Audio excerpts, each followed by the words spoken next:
Hey everyone, hope you're doing great. Welcome back to my channel. In today's video, we'll dive into what if Deku bonded with a demon slayer sword. Smash that subscribe button, and be sure to peek at the description below. Let's begin. The air at Dagoba Municipal Beach Park tasted of salt, rust, and regret. It was a taste Izuku Midoriya had grown intimately familiar with over the past 3 months.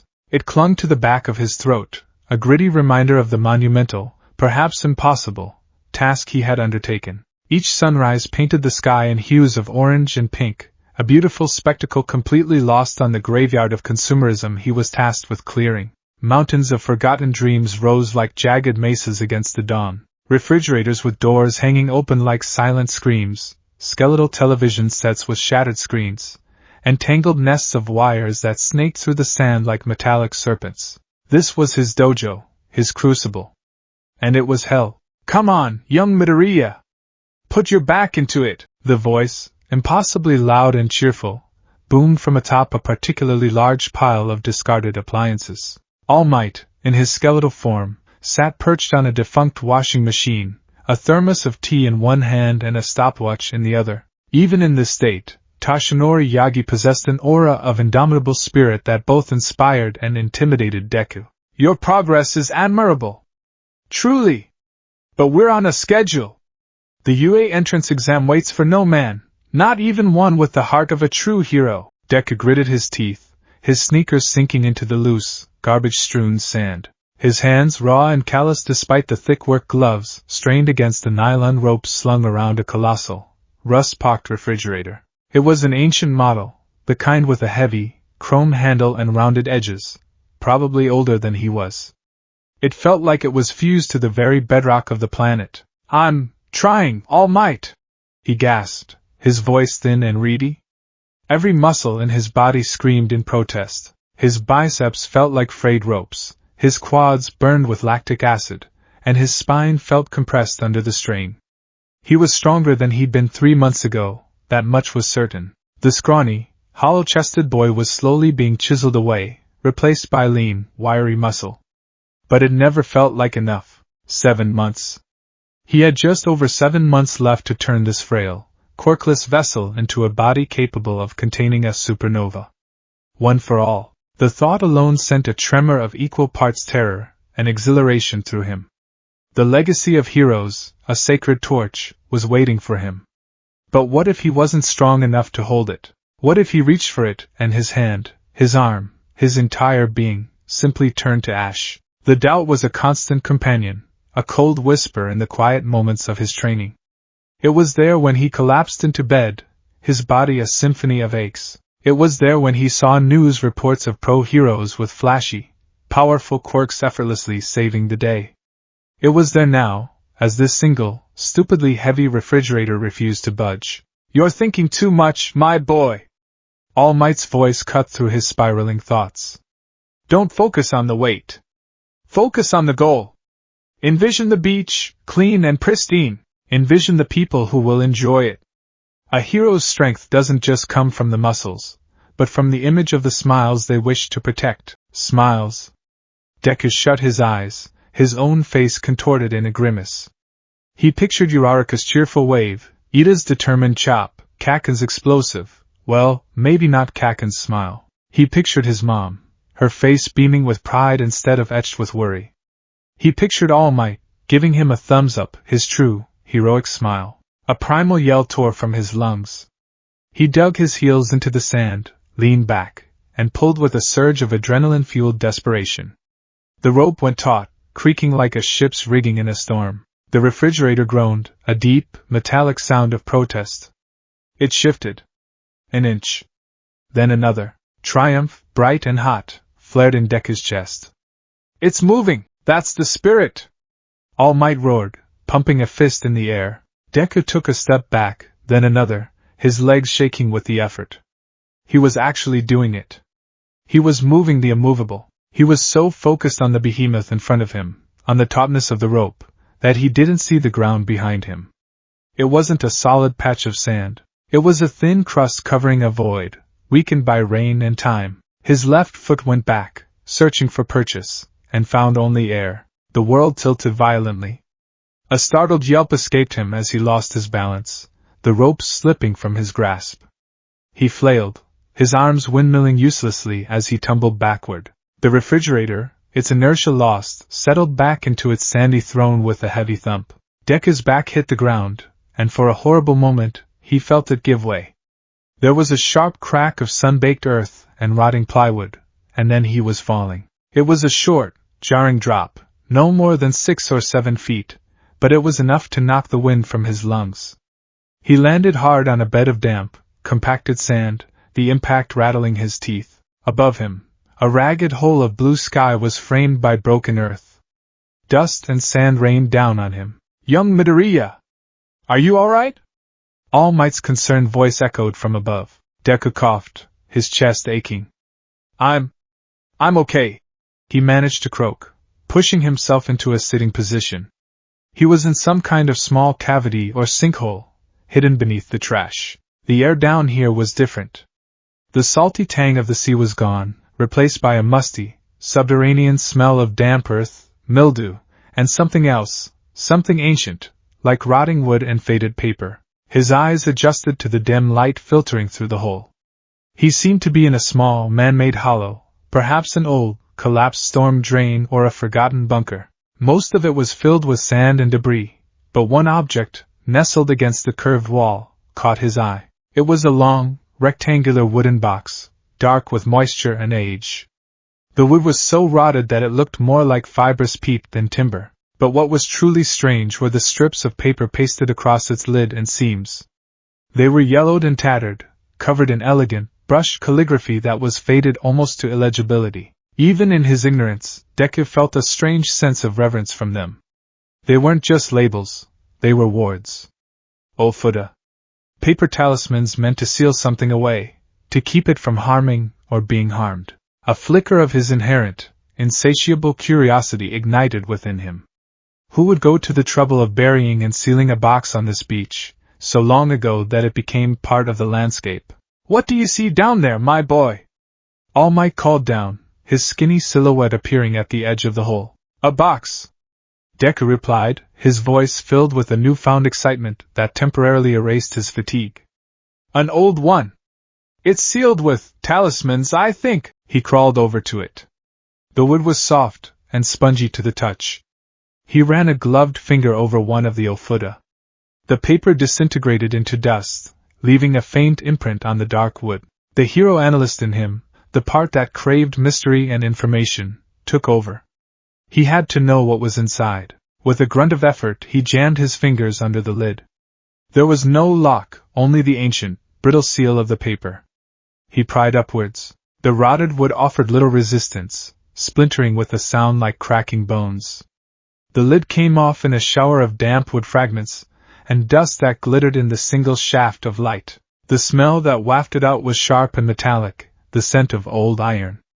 Deku peered inside. Lying on a bed of what was once silk, now a tattered, moldy shroud, was a katana. His first impression was one of profound disappointment. It was a wreck.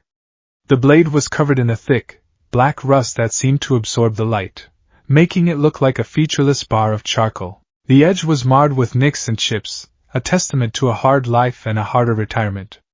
The circular guard, the tsuba, was simple, unadorned iron, also pitted with corrosion. The hilt, the tsuka, was wrapped in frayed, dirt-stained cord over what looked like darkened ray skin.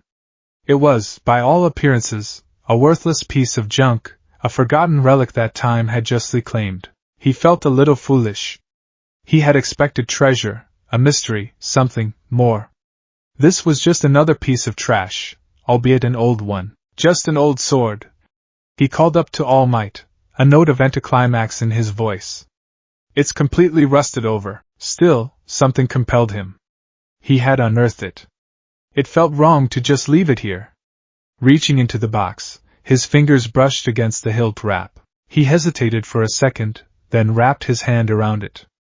The feel of the worn cord was coarse against his glove, but it fit his palm with a strange, unexpected ergonomic perfection. The moment his skin, through the glove, made a firm connection with the hilt, the universe stopped. A flash of blinding, impossible light erupted from the sword, not white, but a deep, vibrant emerald green. It was the exact shade of his hair, of his eyes. It filled the small cavern, erasing the shadows, and shot up through the hole in the ground, causing All Might to shield his eyes with a startled cry. For Deku, the light was secondary. He was drowning in a tidal wave of sensation. It wasn't a memory, not a vision, but a direct, unfiltered transmission of pure experience pouring into his soul. First, a scent, the delicate, overwhelmingly sweet perfume of wisteria blossoms in full bloom. It was a smell of sanctuary, of a safe place that repelled an unseen, crawling dread. Then, a sound, the deafening roar of a raging inferno.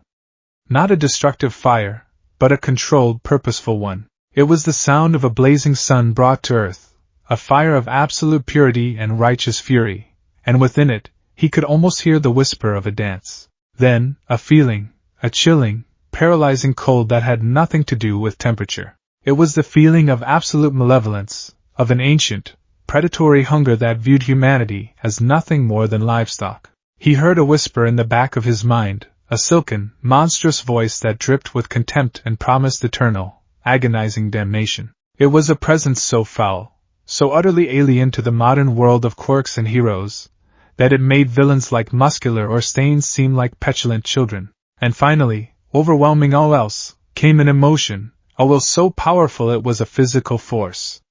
It was the unbending, unbreakable resolve to protect. It was the feeling of standing as a shield between a cowering family and a devouring shadow. It was the weight of a promise made in blood and moonlight. It was the duty of 1,000 sunrises, the spirit of a warrior who would rather shatter into 1,000,000 pieces than take a single step back. It was a will that resonated perfectly with the deepest, most fundamental core of Izuku Midoriya's being, the desperate, crying need to save others. He gasped, his eyes wide with shock and awe, his knuckles white on the hilt. He watched, mesmerized, as the sword in his hand transformed. The black rust didn't flake away. It seemed to sublimate, turning into a black smoke that was instantly consumed by the emerald light. The color, his color, bled into the steel, flowing from the tang hidden in the hilt all the way to the tip. The blade became a solid, deep, vibrant green, and along its edge, a temper line, the hamon, appeared, shimmering like a captured wave of golden-green energy. The nicks and chips on the edge smoothed over, the steel reforming itself into a perfect, razor-sharp line. The sword felt alive. It was warm, thrumming with a gentle energy that vibrated up his arm and settled in his chest. It felt impossibly light, perfectly balanced. It no longer felt like an object. It felt like an extension of his own arm, a part of himself he never knew was missing. The green light subsided, leaving Deku kneeling in the dim cavity, holding a sword that defied all logic. His breathing was ragged, his heart hammering against his ribs. The sensory flood had receded, but echoes remained, the lingering scent of wisteria, the ghost of a monstrous chill, and the profound, soul-deep warmth of that protective will, which now hummed in concert with his own. "Young Midoriya!" All Might's voice, tight with alarm, came from above before he dropped down into the hole, landing with a soft thud. His skeletal face was pale, his eyes wide as they fixed on the impossible blade in Deku's hands. What was that? That light. That feeling. All Might stammered, his usual bravado gone. He took a half-step back, not in fear, but in sheer, unadulterated shock. That wasn't a quirk. I've fought thousands of villains, seen countless quirks. That was something else. Something ancient. Deku looked from All Might's stunned face to the emerald blade. I don't know, he whispered, his voice trembling. I just touched it and... He couldn't explain the deluge of feelings, the whispers of fire and shadows. It sounded insane. It showed me things. Feelings. All Might cautiously approached, his gaze locked on the sword. He could feel it now, a subtle, rhythmic pulse of power emanating from it. It was completely unlike the crackling, explosive energy of One for All. This was a deeper, quieter, more fundamental power, like the Earth's heartbeat or the pull of the moon. Deku, still trying to process the experience, felt a new sensation. The whispers in his mind hadn't vanished completely. One remained, a persistent, instructional nudge. It wasn't words. It was an instinct, a muscle memory he didn't possess. It was a precise pattern of breathing. Inhale, sharp and deep, pulling the air down not just into the lungs, but into the very core of his being. Hold. Exhale, long and controlled, releasing the air not as a sigh, but as a focused stream of energy. Without thinking, driven by the sword's silent command, he tried to mimic it. He took a deep, shuddering breath, attempting to replicate the pattern he was feeling.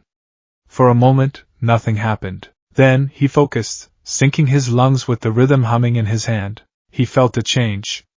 A tiny flicker of heat ignited in his diaphragm. The exhaustion that had saturated his muscles moments before didn't vanish, but it was lessened, pushed back by a sudden, clean surge of stamina. His trembling legs felt steadier. The ache in his back eased. He felt a clarity, a focus that cut through the shock and confusion. He felt stronger, not with the world-breaking strength of a quirk, but with the honed, efficient strength of a perfectly tuned machine. He looked at his free hand, clenching and unclenching his fist. The feeling was real. All Might saw it. He saw the subtle shift in Deku's posture, the sudden alertness in his eyes, the dissipation of his utter exhaustion. "My boy, what did you just do?" "I breathe," Deku said, looking utterly bewildered. "The sword. I think it's trying to teach me how to breathe." He let the pattern go, and the fatigue rushed back in, a dull, familiar ache. He looked down at the emerald katana, then back up at his mentor, his eyes shining with a frantic, desperate hope. "All Might," he said, his voice barely a whisper. I think this might be it. Not a quirk, but a way for me to fight." That night, Deku's bedroom felt like a holy sight and a crime scene all at once. The familiar posters of All Might smiling down at him seemed to be looking at the intruder. The sword, now carefully wiped clean and laid on a towel on his desk, dominated the room. Its emerald blade seemed to drink the light from his desk lamp, glowing with a soft, internal luminescence. It was beautiful and terrifying. He had spent an hour trying to explain it to All Might, who had listened with a deepening frown. They had smuggled the sword off the beach under a tarp, the legendary symbol of peace helping his quirkless successor hide an ancient, possibly sentient weapon. The absurdity was not lost on either of them. All Might had made him promise to be careful, to not speak of it to anyone, not even his mother, until they understood what it was. Now, alone, Deku could finally do what he did best: analyze. He opened a fresh notebook, the crispness of the page a comfort. He clipped his pen and wrote the title in bold letters: Hero Analysis for the Future No. 14. Subject: The Emerald Katana. Temp name. He paused, chewing on the end of his pen. Where to even begin? Origin: unearthed at Dagoba Municipal Beach. Found in a sealed, rotted wooden box with Ofuda talismans. Age unknown, but appears to be centuries old. Condition: initially appeared completely degraded, but contact initiated a restorative and bonding process. The bonding event: he chronicled the flash of light, the color matching his own unique palette. Then he tried to put the sensory data into words, his hand shaking slightly as he relived it. Sensory input 1, olfactory intense scent of wisteria flowers. Psychological effect: calming, sense of safety/sanctuary. Hypothesis: wisteria may be a component in the sword's history or a symbol associated with its original purpose. Sensory input 2, auditory/thermal roar of controlled fire. Sensation of heat without burning. Feeling of righteous power. Possible connection to a specific technique or fighting style? The sound felt structured, like a song or a dance. Sensory input 3, psychological/existential overwhelming feeling of malevolence. Cold, predatory. Not human. Ancient and profoundly evil. Hypothesis: this is the target. The enemy the sword was created to fight. Sensory input 4, emotional/will, a wave of pure, unwavering protective instinct. Duty. Resolve. A hero's spirit, amplified 1,000 times. This felt like the sword's core identity. It resonated with my own desire to save people. He stopped writing, his heart pounding. The enemy. The sword wasn't made for fighting villains or robots. It was forged to kill that cold, whispering dread he had felt. What was that thing? He pushed the thought aside and focused on the tangible. Physical transformation. Upon bonding, the blade's rust and imperfections vanished. The steel changed color to a deep emerald green, with a golden green hamon. It is now perfectly balanced and feels impossibly light. It radiates a faint warmth and a low-frequency vibration. Newly discovered ability. Total concentration breathing. Temp name. He detailed his brief experiment with the breathing technique. Method. A specific, rhythmic pattern of inhalation and exhalation. Instinctually taught by the sword. Requires intense focus to maintain. Effects. Observed immediate increase in stamina. Reduction of physical fatigue. Heightened senses and mental clarity. Significant boost to base physical strength and endurance. The effect is not a quirk, it is a physical amplification technique. It feels like I'm overclocking my own body's circulatory and respiratory systems, flooding my muscles with more oxygen than should be possible. He stared at that last line.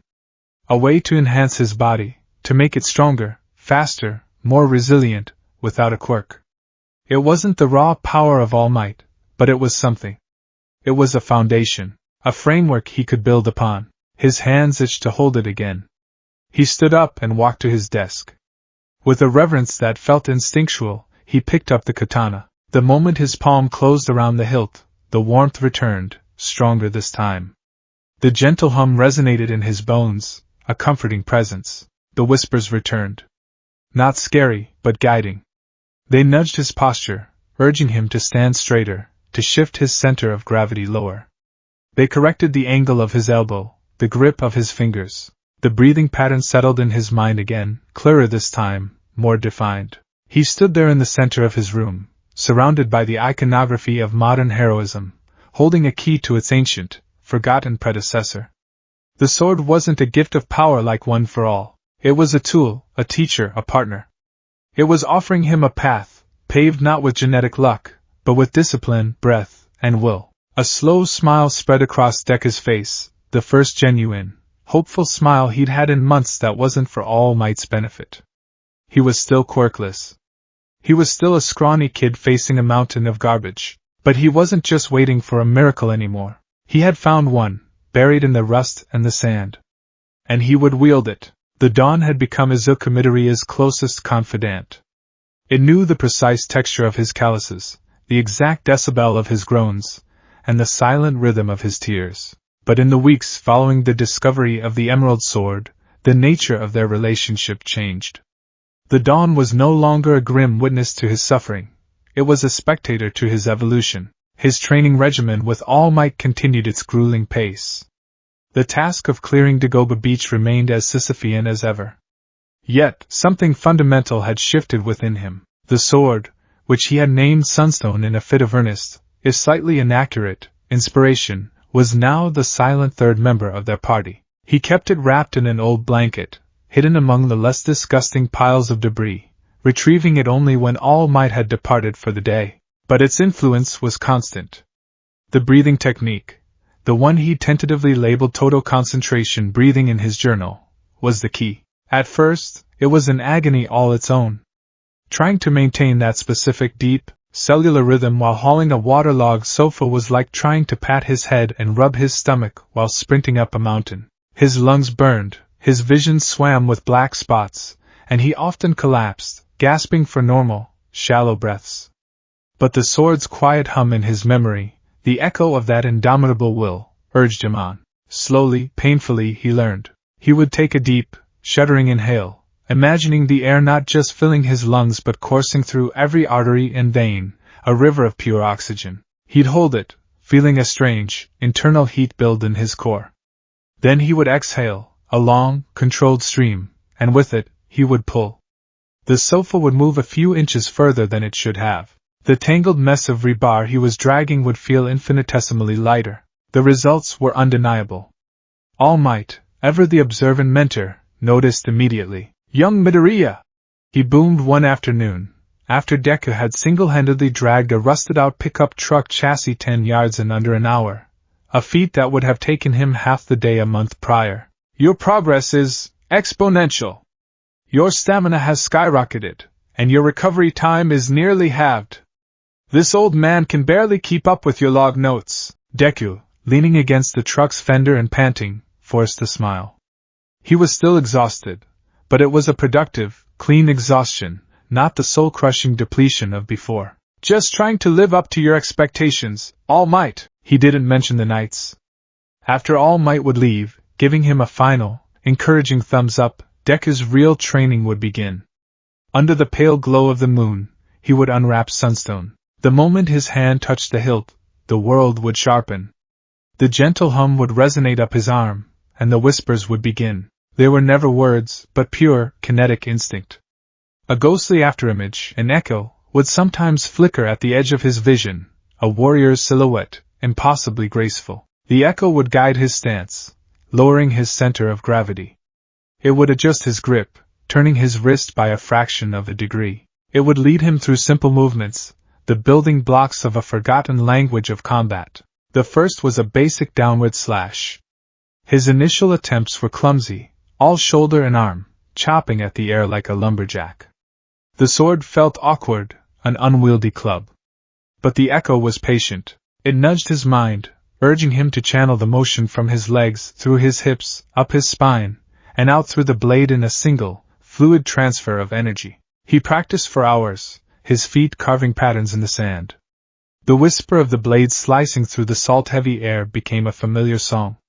He wasn't a swordsman, he was a boy playing with a ghost's weapon. But with each passing night, his movements became less of an imitation and more of an embodiment. He began to learn the first of a dozen forms that seemed to be encoded into the sword's very essence, a style that felt as fluid and adaptable as water. He could only grasp the barest fundamentals of the first form, water surface slash, a simple, clean horizontal cut, but even that felt like unlocking a universe. This secret training had a profound effect on his public one. The discipline of the blade translated to the discipline of the body. The footwork he practiced at night made him more stable when hauling refrigerators by day. The total concentration breathing he used to swing the sword allowed him to push his physical limits further and further. The two paths of his training were not parallel. They were weaving together into a single, strong braid. Finally, the day arrived. The last piece of garbage, a dented, graffiti-covered filing cabinet, was hauled onto the truck. Deku stood on the shoreline, his body lean and hard, muscles coiled like springs beneath his skin. The beach behind him was unrecognizable. The rising sun glinted off a vast expanse of clean, golden sand, the waves gently lapping at a shore that had been reclaimed from ruin. He had done it. He had moved a mountain of trash. He had built a vessel. All Might stood beside him, his skeletal form seeming to hold a little more weight today. A proud, genuine smile touched his lips. "You did it, my boy. You did good." Deku's eyes welled with tears. "All Might. Did I? Am I ready?" All Might's smile widened.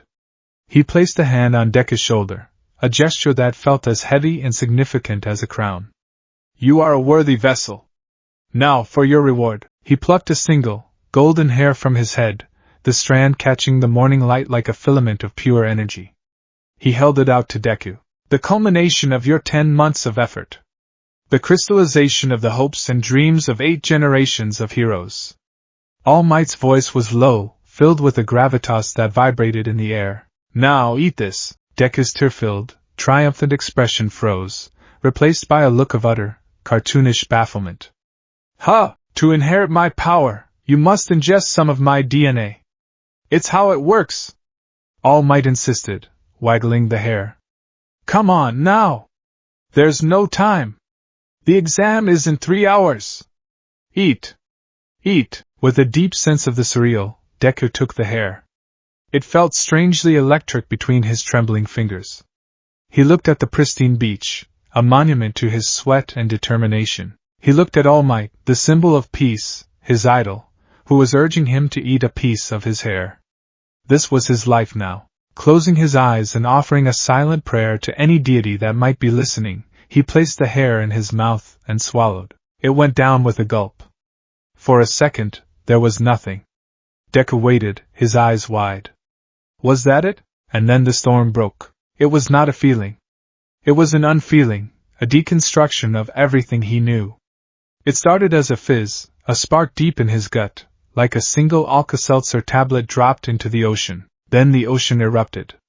A cataclysm of raw, untamed energy surged outward from his stomach, a supernova igniting in his solar plexus. It wasn't just power. It was history. It was a roaring chorus of voices, of wills, of lives lived and battles fought. He felt the stern resolve of the seventh user, Nana Shimura, a feeling of fierce, maternal protection. He felt the quirky inventiveness of the sixth, the gruff determination of the fifth. It was a billion lightning storms crammed into a teacup, and he was the teacup. His veins felt like they were filled with molten sunlight. His bones vibrated with a thunderous hum that threatened to shake them into powder. His muscles spasmed, contracting and releasing as they were flooded with an energy they couldn't hope to contain. Green sparks, jagged and chaotic, danced across his skin, charring the fabric of his shirt. All Might! He choked out, staggering back. The world was a blur of light and color. The roar in his soul was deafening.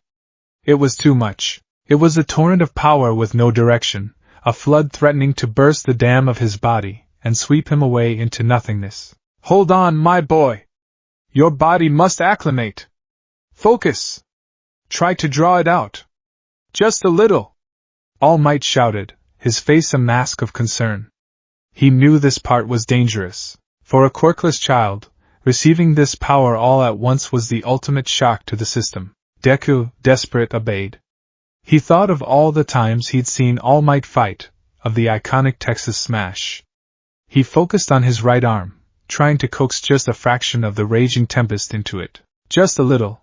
The power answered his call with a vengeance. The storm didn't flow, it detonated. A tidal wave of energy surged down his shoulder, into his bicep, and along his forearm. He screamed.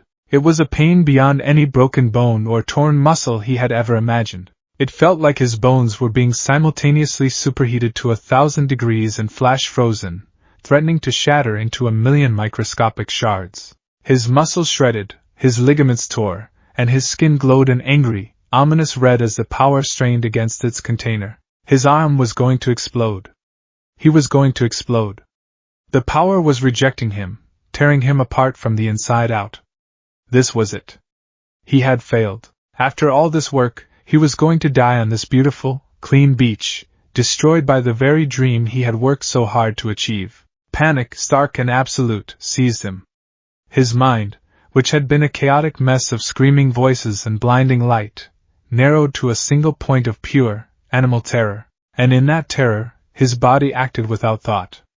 It fell back on the one discipline that had become as natural as breathing, because it was breathing. He took a breath. It wasn't a normal breath. It was a deep, desperate, instinctual gasp that bypassed his conscious mind entirely. It was the first step of total concentration breathing. His lungs expanded, pulling in the cool morning air, but this time, it felt different. The air wasn't just fuel for his body.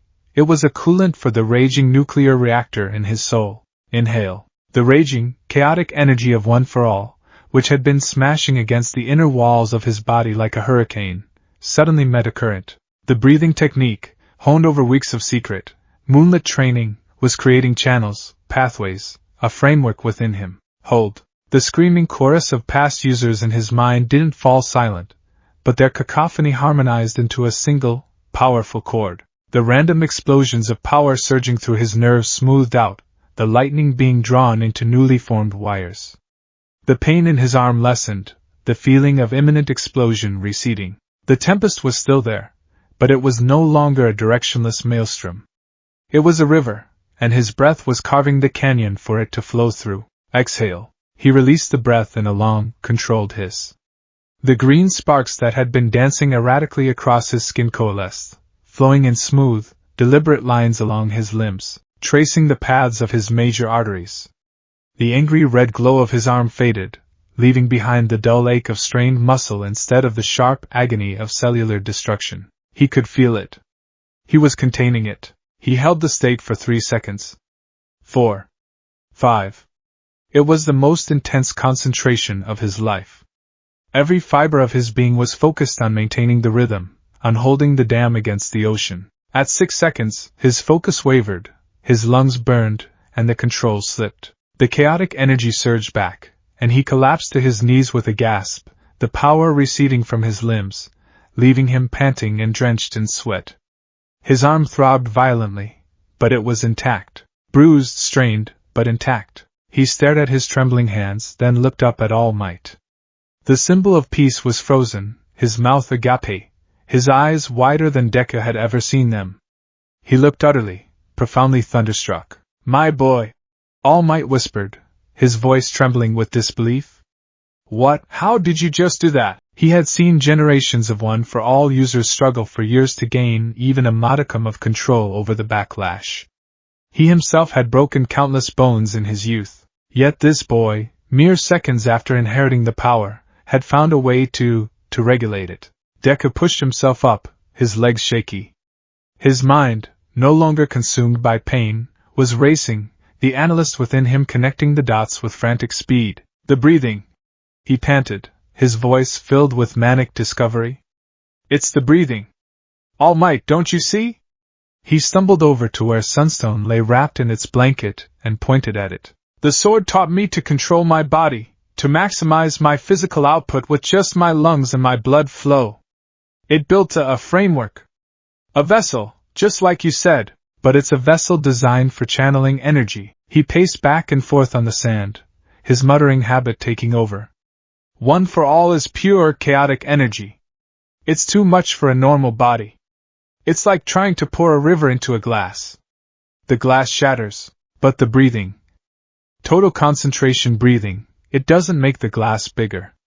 It turns the glass into a network of reinforced pipes. It gives the power a defined path to follow, containing the pressure, directing the flow.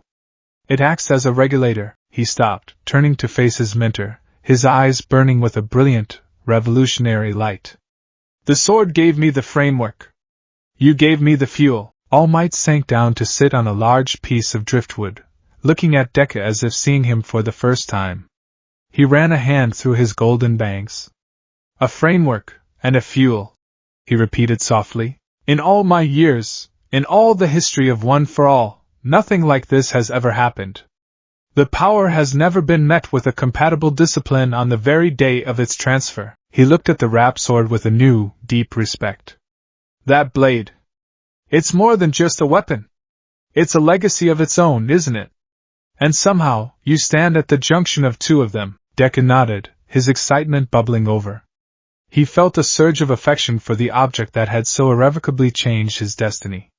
He looked at the wrapped bundle. "I've been calling it Sunstone," he said a little shyly, "because of the golden light in the Hammon, and it felt warm. Like the sun." It was a simple, perhaps silly name, born of a hero family's imagination, but it felt right to give it an identity. It had given him one, after all. All Might let out a soft chuckle, the tension finally breaking. "Sunstone, eh? A fine name for a new dawn." He stood up, his posture straighter, his voice regaining its familiar boom. "Well, Sunstone may have given you the schematics, but you still need to learn how to operate the machinery. The entrance exam is in 2 hours. Get home, get changed, and eat a proper breakfast. Your new life starts today." As Deku rushed home, his mind was a whirlwind. He had the power. And impossibly, he had the beginning of a way to control it. The promise All Might had made to him was fulfilled. Now, it was time for him to fulfill his own promise. The promise he made to his younger, weeping self. That he would become a hero. An hour later, Izuku Midoriya stood before the towering gates of UA High, the most prestigious hero academy in Japan. The building was a monument of gleaming glass and steel, a symbol of everything he had ever dreamed of. Hordes of other teenagers milled about, buzzing with nervous energy, their quirks subtly, or not so subtly, on display. A girl with chameleon skin flickered through colors. A boy cracked his knuckles, which were made of solid rock. Deku, in his simple green tracksuit, looked utterly unremarkable. He clutched the straps of his yellow backpack, his heart a frantic drum against his ribs. He looked like just another hopeful, another face in the crowd. But he was different. Under his oversized green hoodie, strapped securely to his back in a modified kendo shurnai bag his mother thought was for a school club, was a secret. The worn, comfortable weight of sunstone was a reassuring pressure against his spine. Its quiet, steady hum was a counterpoint to his own racing pulse. He could feel the sleeping giant of one for all in his core, a vast reservoir of power now held in check by the rhythm of his own steady breathing. He took a deep, controlled breath, the total concentration rhythm settling over him like a familiar cloak. He wasn't just here to pass. He wasn't just here to survive. He was here to test his new, combined power. He was here to show the world, and himself, what a boy with two legacies could do. Taking the first step onto the grounds of his dream, Izuku Midoriya walked toward his destiny. The briefing hall of UA High buzzed with the electric hum of 1,000 anxieties. It was a cavernous amphitheater, dark and intimidating, with a single, colossal screen dominating the stage. On it, the school's logo pulsed with a confident, golden light that seemed to mock the nervous energy of the assembled teenagers.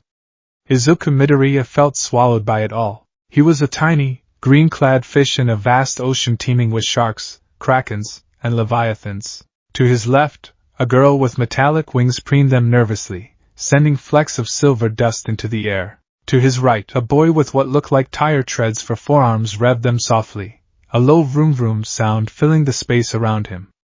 Quirks. Everywhere he looked, there was a visible, tangible manifestation of power. And then there was him. Scrawny, anxious, muttering Deku.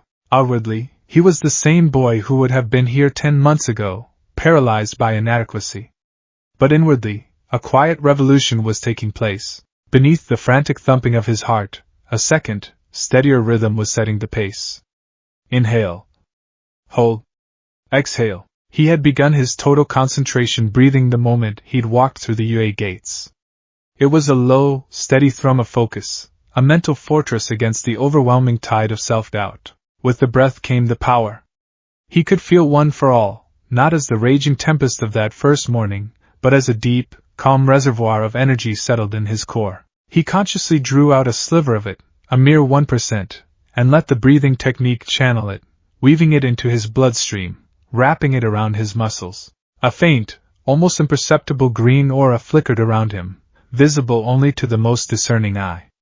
He felt warm, alert, his senses sharper than ever before. The weight of sunstone, hidden in the bag on his back, was a solid, reassuring presence. It was his secret. His ace. What's up, UA candidates? Thanks for tuning in to me, your school DJ. Come on and let me hear ya! The sudden explosion of sound from the speakers made Deku jump a foot in the air. On the stage, the pro-hero present Mike struck a pose, his signature leather jacket and gravity-defying hair practically vibrating with energy. The assembled students stared back in dead silence. Tough crowd, Present Mike muttered, before launching into a high-speed explanation of the practical exam. Battle centers. 3 types of villain bots, worth 1, 2, and 3 points respectively. The goal was to use their quirks to immobilize as many as possible within the time limit. Deku's mind was already racing, his muttering kicking into overdrive. So it's a combat test against robots. That favors quirks with strong offensive capabilities, especially those with ranged attacks or high destructive power. My approach needs to be different. I can't just use 100% smashes or I'll be out of commission after one shot. The 1% full calling gives me enhanced speed and strength, but is it enough to destroy the robots? Sunstones will seem resistant to cutting inorganic matter. I felt it when I practiced on a piece of scrap metal. It's not that it can't, but it feels wrong, like trying to write a poem with a sledgehammer. The blade is for something else. So blunt force it is. Using the flat of the blade, the hilt, and enhanced strikes. I need to be fast, efficient, and precise. A surgical approach, not a demolition. But what about the other examinees? They'll be causing chaos. I need to navigate that, find openings. And you, with the messy green hair! A sharp, authoritative voice cut through his mumbling. Deku flinched, his head snapping up. A tall, broad-shouldered boy with glasses and dark blue hair was standing, his arm rigidly outstretched, pointing directly at him. It was the boy from the entrance, the one with engines in his calves. You have been muttering this entire time. It is distracting and unbecoming of a potential UE student. If you believe this to be some sort of game, then I implore you to leave. A ripple of snickers went through the crowd. Deku's face flushed a brilliant, burning red. He wanted the floor to swallow him whole, but as he shrank in his seat, the steady rhythm of his breathing anchored him. The quiet hum of the sword and the gentle warmth of one for all were a constant, grounding presence. He wasn't just the useless, mumbling Deku anymore. He had power. He had a plan. He bowed his head meekly, but inside, his focus sharpened.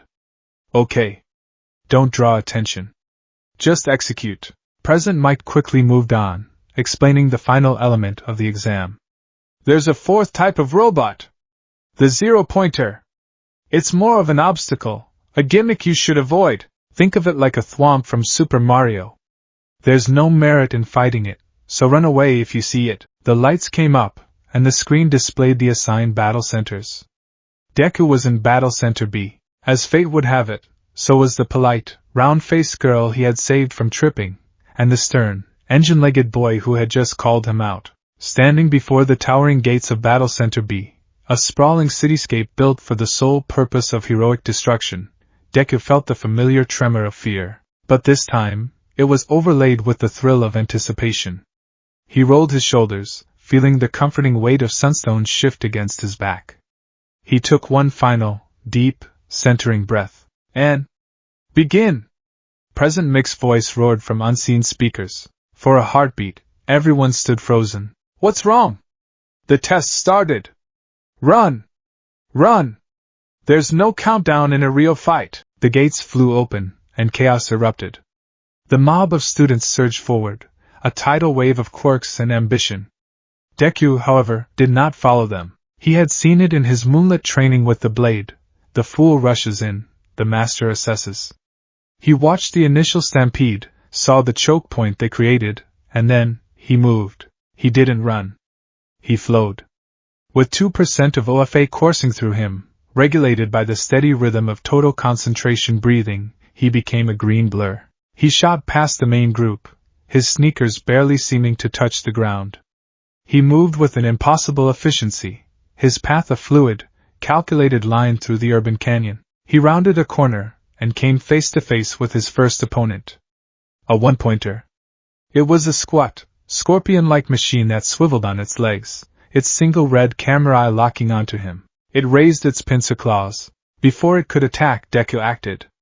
In a single, fluid motion, he shrugged his backpack forward, unzipped the shurnai bag, and drew sunstone. The emerald blade flashed in the artificial sunlight, a stark, impossible slash of color against the gray concrete. The robot lunged.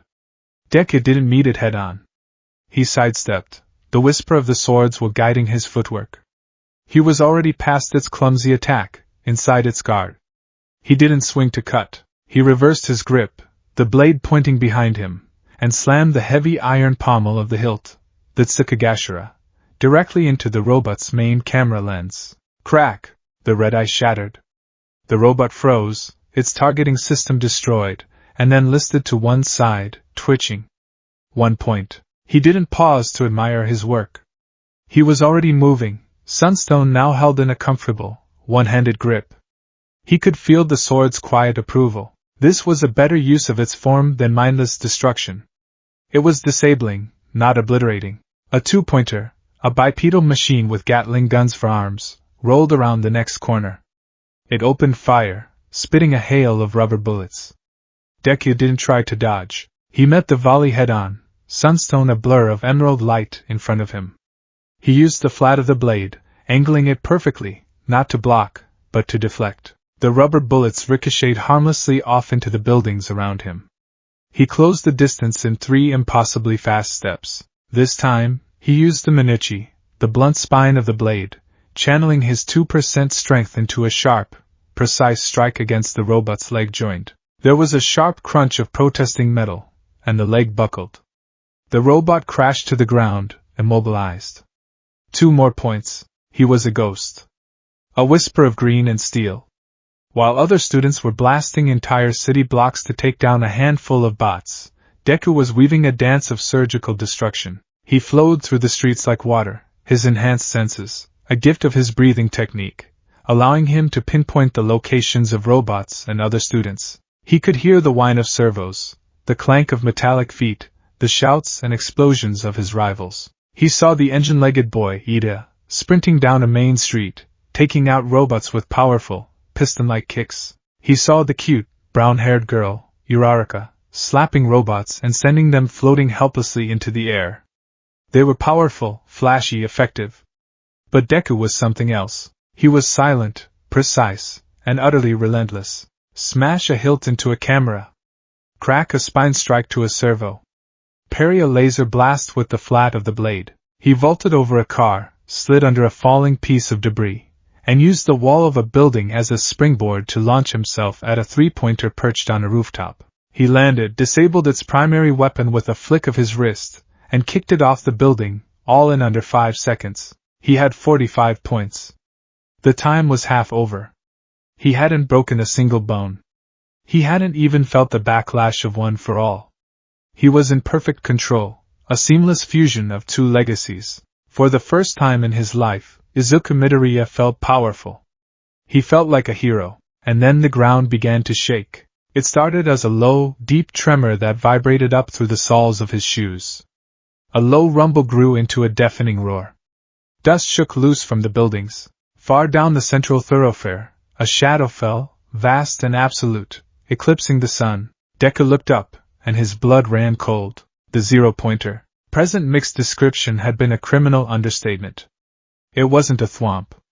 It was a god, a titan of steel and chrome that towered over the tallest buildings in the cityscape, its scales so immense it broke the brain. Its single, massive crimson eye swept across the battlefield, a baleful star of malevolent red. One of its colossal arms, bigger than a city bus, swung down and smashed into a 5-story building, reducing it to a cloud of concrete and dust with contemptuous ease. The message was clear. This was not a test. This was a force of nature. The students who had been fighting so confidently moments before were now screaming. A primal, instinctual panic set in. "Run!" someone shrieked, and the cry was taken up by dozens of others. A stampede began, a frantic, desperate retreat away from the approaching Leviathan. Deku's first instinct was the same. Run. This thing was beyond him. It was beyond anyone. His surgical strikes would be like mosquito bites to this monster. His 2% OFA was a joke. Fighting this was suicide. He turned to flee with the rest of the crowd, and then he heard a small, pained cry. He stopped. He turned back, against the tide of fleeing students. His eyes scanned the path of the zero-pointer. And he saw her. The nice girl. Uraraka. She was on the ground, maybe 50 yards from the robot's path. A large slab of concrete from the building it had destroyed had pinned her leg. She was struggling, her face pale with pain and terror, but the rubble wouldn't budge. She was trapped. The zero-pointer took another step. The ground boomed. Its massive foot was lifting, preparing to descend right where she lay. In that moment, everything else in the universe ceased to exist. The points. The exam. The other students. His own safety. All of it turned to smoke and ash in the furnace of his heroic instinct. There was only the girl, the monster, and the certainty of what he had to do. The promise he had made to himself, the core tenet of his being, the indomitable will inherited from Sunstone, and the roaring legacy of One for all coalesced into a single, white-hot point of absolute purpose. Save her. He stopped thinking. He acted. He took a breath. Not the controlled, 2% maintenance breath. This was a deep, greedy, foundational inhalation that pulled in every ounce of air his lungs could hold. He wasn't just sipping from the reservoir of One for All. He was opening the floodgates. One for all. 100%! He roared, the words tearing from his throat. The world exploded in green lightning. The calm river became a raging tsunami. The power didn't just fill him, it consumed him. His muscles screamed as they were pushed far beyond any conceivable limit. Jagged arcs of viridian energy, thick as his arm, lashed out from his body, cracking the pavement around him. He gripped Sunstone, his knuckles turning white. The sword, which had been humming a gentle tune, now shrieked like a banshee. The emerald blade glowed with the intensity of a dying star. The whispers, the echoes of the past, roared in his mind, a deafening chorus. But this time, As the 100% output of One for All surged through him and into the blade, the chorus did not scream. It sang. It sang one clear, perfect, glorious note. A name. A form. An inheritance. Hinakami Kagura. He didn't know the words. He didn't know the history. But he knew the motion. His body, guided by a will 1,000 years old, began to move. He pushed off the ground. It wasn't a jump. It was an explosion. The asphalt beneath his feet shattered as he launched himself into the air, a green comet arcing toward the heavens. He wasn't just ascending. He was twisting, coiling, his body a living drill bit of energy. The wind shrieked past his ears. He held Sunstone high. The chaotic, world-breaking energy of One for All was pouring into it, but the sword was not a passive container. It was a forge. It took the raw, untamed power and shaped it, molded it, gave it form and purpose according to the ancient, fiery dance it remembered. The swirling green lightning of OFA was infused with threads of brilliant gold, the sword's own will made manifest. One for all! He screamed into the sky, his voice raw with power and conviction. His mind supplied the rest of the name, a perfect synthesis of the two legacies within him. Hinakami Kagura, Dragon Sun Halo Head Dance! As he reached the apex of his ascent, level with the zero-pointer's monstrous head, he swung the blade. It was not a slash. It was an act of creation. A dragon erupted from the emerald steel. It was a creature of pure, incandescent energy, vast and terrible and beautiful. Its body was woven from the crackling green lightning of One for All. Its eyes and claws and horns blazed with the golden fire of sun-breathing's ghost. It was miles long, coiling in the air, its roar a fusion of thunder and the shriek of tearing metal. It mirrored his own spinning ascent, twisting around the zero-pointer's head like a celestial serpent. The robot's massive red eye widened, as if in shock, reflecting the impossible, majestic beast that had come to unmake it. The dragon struck. The sound was absolute. It was the sound of a mountain being vaporized. A flash of green and gold light bleached the world white, forcing everyone, even the teachers in the observation rooms, to shield their eyes. There was a deafening, reality-breaking boom, followed by the unearthly roar of the energy dragon as it constricted. When vision returned, the zero-pointer's head was simply gone. Not blown apart. Not melted.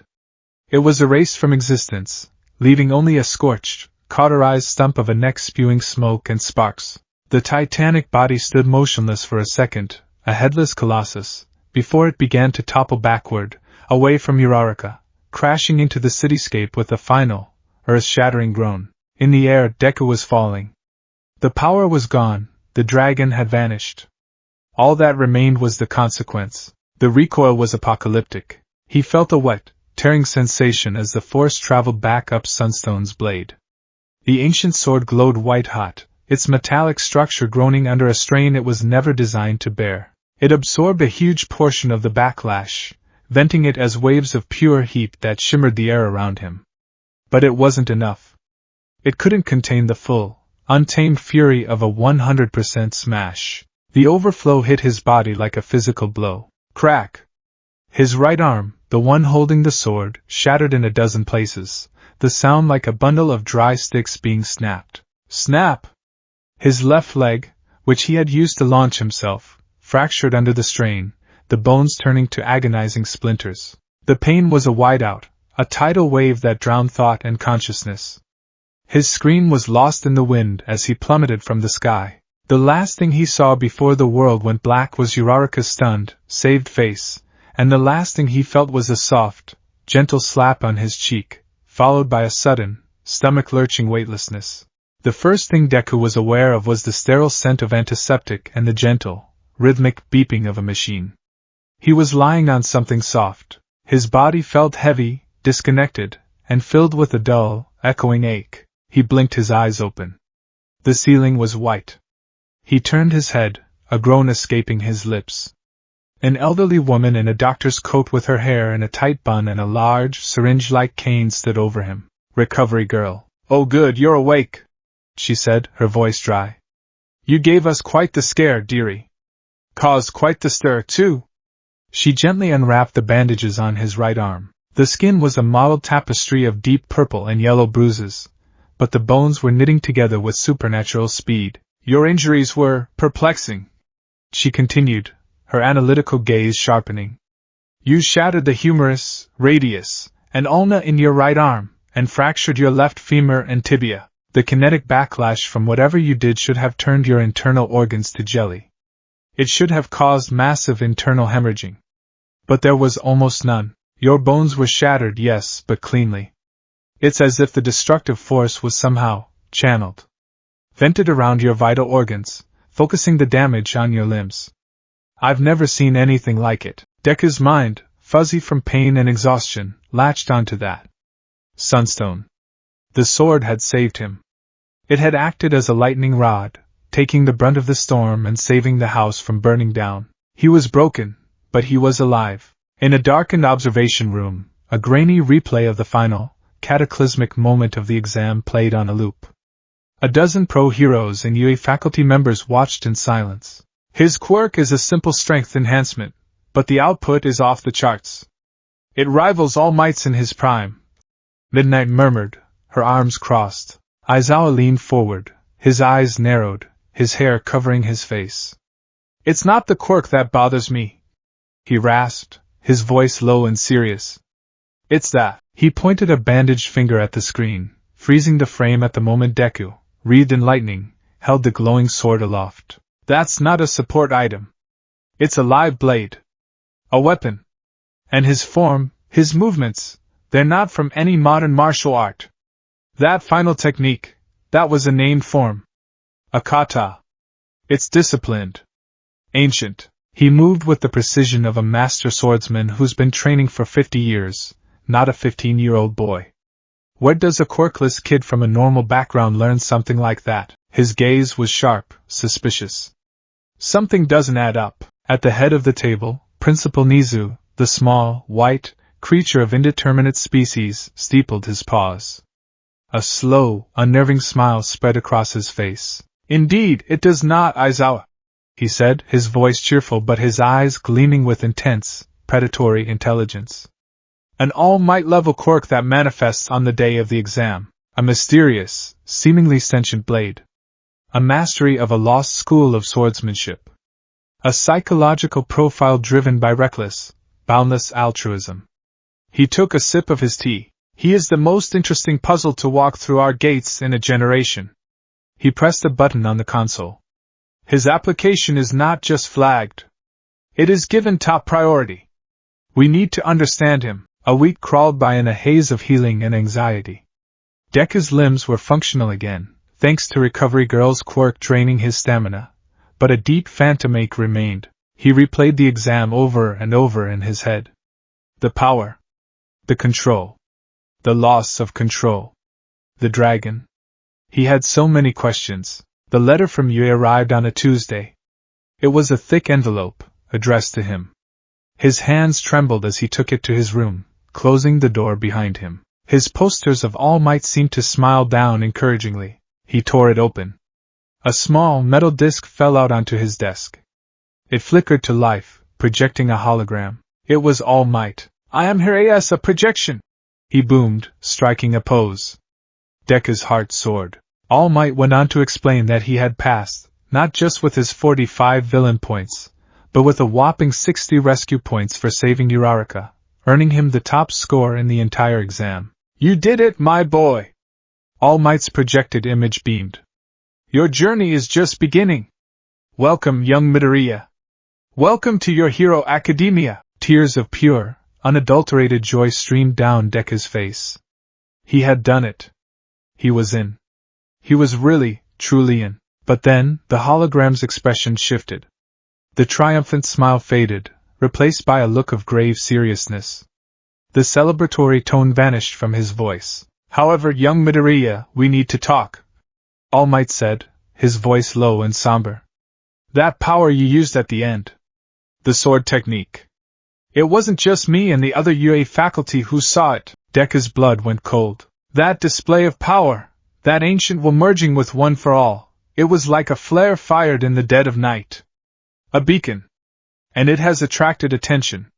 Not just from us. All Might leaned closer, his holographic eyes seeming to pierce right through Deku, filled with a warning that was deeper and older than the world of heroes and villains. It has attracted the attention of those who have been watching from the shadows for a very, very long time. The air in Class 1A was thick with the scent of new beginnings and old rivalries. For Izuku Midoriya, it was the scent of a miracle. He sat at his desk, his back ramrod straight, his hands clasped so tightly in his lap that his knuckles were white. He was here.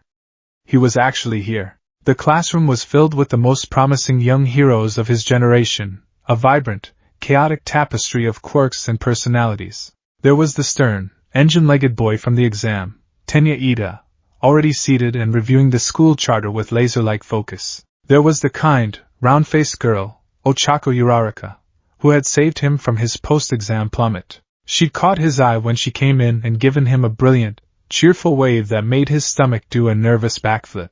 And then there was Kaken. Katsuki Bakugo had stormed into the classroom like a thundercloud, his feet propped up on the desk in a blatant show of defiance. His crimson eyes had scanned the room and landed on Deku. The look wasn't just the familiar contempt of their childhood. It was something new. It was a heated, simmering confusion, a deep, burning question mark. Bakugo had seen him at the exam. He'd seen the green lightning, the impossible leap. He had seen the quirkless, useless Deku he had known his whole life suddenly manifest a power that rivaled All Might's, and his prideful, aggressive mind simply couldn't compute it. The silence from him was more unnerving than any explosion. Deku tried to ignore the searing gaze, focusing instead on the quiet rhythm of his own body. He was already doing it, almost subconsciously now. Inhale. Hold. Exhale. Total concentration breathing, a low, constant hum beneath the surface. It kept the anxious trembling in his limbs at bay and allowed a tiny, thread-like stream of one for all, less than a single %, to circulate through him, keeping his senses sharp and his body primed. The comforting, familiar weight of Sunstone, sheathed in its nondescript bag leaning against his desk, was a silent anchor in the storm of his nerves. If you're here to make friends, then you can pack up your things and leave. The voice was a low, tired rasp that cut through the classroom chatter like a knife. It came from the floor. A yellow, caterpillar-like sleeping bag lay by the teacher's podium, and from it, a man with tired, bloodshot eyes and a mess of black hair emerged. He took a long, slow slurp from a juice pouch. "It took you all 8 seconds to quiet down," he said, his gaze sweeping over them, cold and analytical. "That won't do.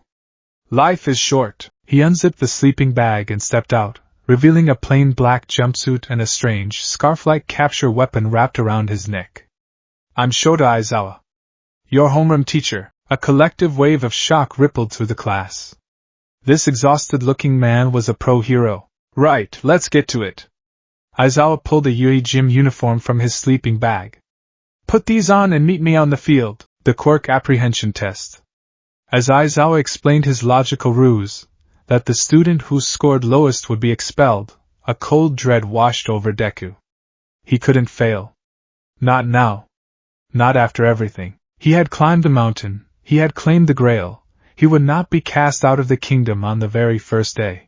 The fear was a cold fist clenching in his gut, but the steady thrum-thrum-thrum of his breathing held it at bay, transmuting the panic into steely resolve. The first test was the 50-meter dash. Deku found himself lined up against Ida, whose calf engines were already rumbling with anticipation. "On your marks," the robotic voice from the sensor chirped. Deku settled into a low crouch, his posture subtly different from the others. It was a stance whispered to him by the sword's echo, designed for maximum explosive potential. He deepened his breathing, pulling a little more of one for all into his legs, pushing his output to a stable 2%. Green sparks danced faintly around his ankles. "Get set," he visualized the motion. Not the fluid grace of water breathing, but the singular, explosive burst he had begun to feel in his meditations, a principle he was starting to associate with lightning. One explosive step. One perfect moment of force. "Go!" Ida shot off like a rocket, his engines roaring. But Deku was a silent explosion. He didn't run. He launched. In a single, ground-cracking step, he covered nearly half the distance, a green blur that left the others in the dust. He followed it with 2 more powerful, OFA-enhanced strides, crossing the finish line a fraction of a second after Ida. 3.04 seconds, Ida announced, looking pleased. 3.21 seconds, the sensor reported for Deku. A gasp went through the students. Ida looked at Deku with renewed interest, his earlier disdain replaced by grudging respect. Bakugo, watching from the sidelines, kicked at the dirt, a low growl rumbling in his chest. Deku's speed wasn't just from a quirk, it had a technique, a terrifying efficiency that Bakugo had never seen. The next few tests followed a similar pattern. For the grip strength test, Deku channeled a controlled pulse of 3% OFA into his hand, shattering the machine's previous limits. In the standing long jump, he cleared the entire sandbox.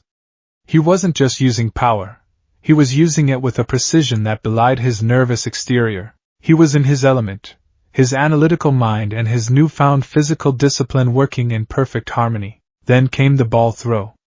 The defining moment. Uraraka stepped up and tossed her ball, which registered as an infinity symbol, drawing impressed gasps. When it was Deku's turn, a hush fell over the group. This was the test where raw, explosive power mattered most. This was the test where he had shattered his arm to get into UA. He took the ball, its weight familiar in his palm. He could feel Aizawa's gaze on him, heavy and penetrating. He knew what he had to do. He couldn't afford to break his arm. Control was everything. He took his stance, winding up. He focused, drawing the power of one for all into his arm, letting it build into a raging crescendo. Green lightning crackled, more intensely this time, swirling around his limb. He was about to unleash a 100% smash, planning to focus it on his fingertip like before. And then, nothing. The power vanished. The green lightning sputtered and died. The raging storm in his arm became a dead calm. He stumbled forward, his throw weak and clumsy, the ball landing a pathetic 46 meters away. I erased your quirk. Aizawa's voice was a low growl. His eyes were glowing a baleful red, his black hair floating around his head as if underwater. His capture weapon writhed like living snakes.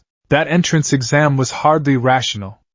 A kid who's willing to destroy his own body to save one person, unable to throw a single punch afterward. You can't be a hero if you're a one-trick pony who becomes a liability after every fight. The pressure from Aizawa's glare was immense. You've got one more chance. Don't make me repeat myself. The Erasure hero's power receded, and Aizawa's hair fell. The torrent of one for all rushed back into Deku's system. But as it did, Deku noticed something critical. When Aizawa had erased his quirk, the buzzing, electric storm feeling of OFA had vanished completely. But the quiet, internal heat of his total concentration breathing, the enhanced state of his own body, had remained. Aizawa could erase the gifted power, but he couldn't erase the discipline Deku had built himself. Aizawa must have felt it, too, a lingering echo of strength in a body that should have been completely quirkless. He knows something is different, Deku realized with a jolt of fear, but that fear was quickly replaced by a surge of inspiration. He had a path. He had a solution. The first throw was a feint. This one would be real. He took his stance again. He closed his eyes, ignoring the whispers of the other students. He didn't focus on raw power. He focused on technique. He focused on the sword. He recalled the feeling of a practice form, one of the more difficult ones the swordswell had been whispering to him. Not a slash, but a thrust. A single, focused, unstoppable point of impact. Water-breathing, 7th form, piercing rain drop.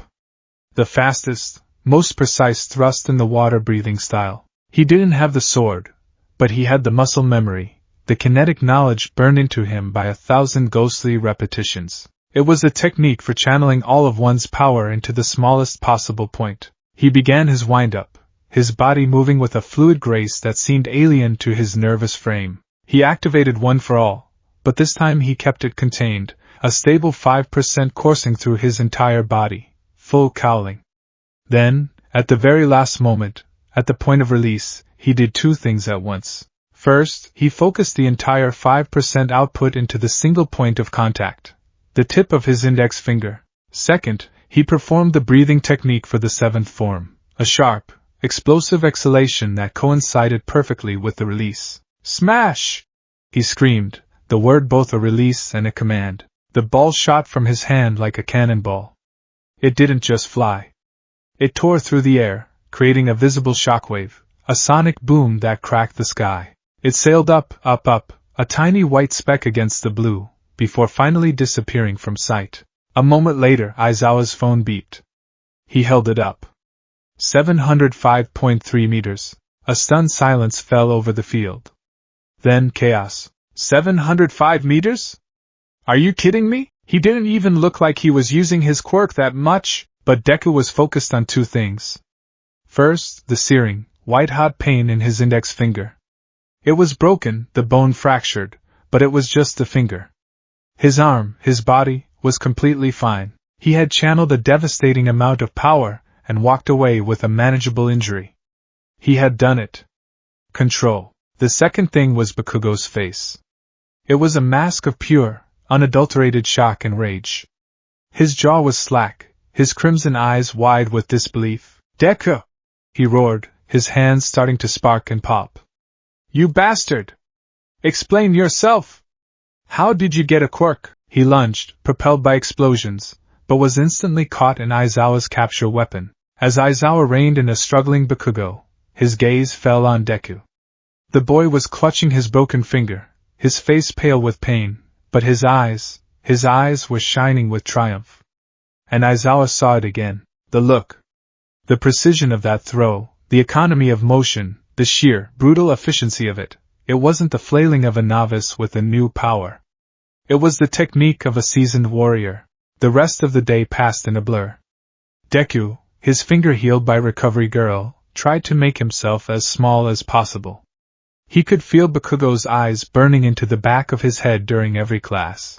He could feel Aizawa's analytical gaze sweeping over him every few minutes. He was a puzzle they were both trying to solve, and he felt like one wrong move would cause them to smash the box to see what was inside. After the final bell, as students packed their bags and chattered excitedly about their first day, Aizawa's tired voice cut through the noise. "Midoriya!" A word. The classroom emptied in seconds, leaving Deku alone with the underground hero. The setting sun cast long, ominous shadows across the room. Aizawa's presence seemed to suck the air out of the space. He walked over, his footsteps silent, and stopped in front of Deku's desk. "The beach," he said, his voice flat. "Dagoba Municipal. Records show it was an illegal dumping ground for 40 years. Then, over the past 10 months, it was cleaned. Entirely. By one person, an unsigned volunteer who dragged away several tons of scrap metal by hand." "That was you, wasn't it?" Deku swallowed, his throat suddenly dry. I was training. Aizawa repeated, his tone skeptical. "That's what All Might said when I asked him. He's taken a special interest in you. But that training doesn't explain what I saw today, and it doesn't explain what I saw at the entrance exam." He leaned closer, his voice dropping to a near whisper, intense and dangerous. "Your movements aren't just from raw power. They're disciplined. Practiced. Ancient. The way you stand, the way you shift your weight, the way you breathe, that's not something you learn from hauling refrigerators. That's the Koryu, the classical martial arts, styles that have been all but lost for centuries. Where did you learn them?" Deku's heart hammered against his ribs. He thought of Sunstone, of the ghostly echoes, of the whispers of forgotten forms. How could he possibly explain that?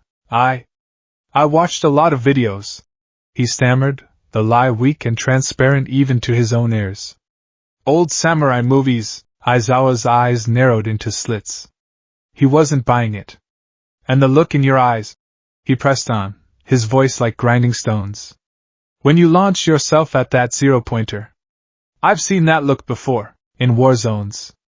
On grizzled old mercenaries and underground fighters who have stared death in the face 100 times.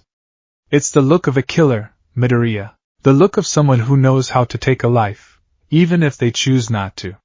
Where does a 15-year-old boy get a look like that?" Deku flinched as if struck. A killer? No, that wasn't it. It was the will to protect. But he saw now how it could be misinterpreted. The absolute, single-minded focus required by the breathing forms, the sheer intensity of a will forged to fight monsters. To an outsider, it would look like bloodlust. I don't know what you're talking about, he whispered, his gaze dropping to the floor. He couldn't tell him. The secret of the sword, of One for All, it was too much. Aizawa stared at him for a long, silent moment. The silence was more terrifying than any shouting. Finally, he straightened up. Right, he said, his voice devoid of emotion. Whatever secrets you're keeping, keep them. But know this, in my class, I expect 100% honesty and rationality. You are a walking contradiction, a mystery wrapped in an enigma. I don't like mysteries. They tend to explode. Don't explode in my classroom. With that final, chilling warning, he turned and walked out, leaving Deku alone in the twilight-drenched room, trembling, his secret still safe, but feeling heavier than ever before. The first heroics class was taught by All Might himself, who burst into the room in his Silver Age costume, all booming laughter and charisma. He announced their first exercise, the battle trial. Heroes versus villains. Deku's heart leaped when he saw his hero costume. He had submitted a simple, practical design, but he had added one crucial custom request. The costume itself was a simple green jumpsuit, a nod to All Might's iconic silhouette, with a metal face guard and long, floppy ears. But the real masterwork was on his back. He had sent the specks of sunstone to the support department under the guise of it being a specialized kendo training sword. Power Loader, the head of the department, had apparently been fascinated by its unique balance and composition. He had designed a custom sheath for it, made of reinforced carbon fiber and titanium alloys, with a quick-draw mechanism built into the shoulder strap. As Deku changed, he strapped the sheath to his back. The familiar weight of sunstone settled against him. It felt right. It felt like a part of him. When he walked out with the others, he was no longer just Deku. He was a hero in training, complete with his own, unique weapon. The lots were drawn. Deku was paired with Uraraka. They were the hero team. And their opponents. I'm gonna blast you to pieces, you damn nerd. Bakugo, in his intimidating villain costume complete with grenade-like gauntlets, was staring him down. His partner was Ida, encased in a sleek suit of white armor. This was a nightmare. Or a date with destiny. They're coming, Uraraka whispered, her voice trembling slightly as they stood inside the building, guarding the fake nuclear weapon. Deku nodded, his hand resting on the hilt of sunstone. He was running total concentration, constant, and had activated 5% full cowling. Green lightning danced around him. Kaken will come straight for me, he said, his voice calm and analytical. He's not a strategist in situations like this. He's a predator. He sees me as the target. Uraraka, you find the bomb. I'll hold him off. But he's so strong, she protested. I'm not going to fight him, Deku said, his gaze fixed on the hallway. I'm going to outthink him. The explosion that blew a hole in the wall announced Bakugo's arrival. He flew through the smoke, his expression a mask of feral glee. DKU, Deku moved. He drew sunstone in a single, fluid motion, the emerald blade catching the light. He didn't charge. He held his ground, the blade held in a defensive posture. Stand and fight, you coward! Bakugo roared, unleashing a right hook explosion. Deku didn't dodge. He met the blast. He angled the flat of sunstone's blade, not to block, but to redirect. The explosive force washed over the steel, and with a twist of his wrist guided by the principles of water-breathing's fluid forms, he deflected the blast upward, where it blew a harmless hole in the ceiling. Bakugo's eyes widened in shock. The force of his explosion should have sent Deku flying. Instead, the nerd had parried it? With a sword? What the hell was that? A new move, Deku said, his voice steady. He was analyzing, his mind working a mile a minute. Kaken always starts with a big right hook. His movements are powerful but predictable. He leaves himself open for a split second after every major blast. The battle became a dance. Bakugo, a raging inferno of offense, unleashed a relentless barrage of explosions. Deku, a calm river of defense, met every single one. He used sunstone not as a weapon, but as a shield, a tool of redirection. He parried, he deflected, he used the concussive force of Bakugo's own attacks to propel himself out of the way. He was untouchable, a green blur weaving through a storm of fire and fury, his 5% full cowling giving him the speed to match Bakugo's explosive mobility. Bakugo was getting more and more enraged. Deku wasn't fighting back. He was making him look like a fool. "Fight me, DKU!" Deku saw his chance. Bakugo, blinded by rage, was preparing his ultimate move, pulling the pin on his grenade gauntlet. It was the opening Deku needed. "Uraraka, now!" he yelled into his calm. While Bakugo was distracted, Deku took the offensive. He surged forward, not attacking Bakugo, but running past him, up the stairwell. Bakugo, furious, gave chase. It was exactly what Deku wanted. He was leading the monster away from the objective. The final confrontation took place in a large, open hall.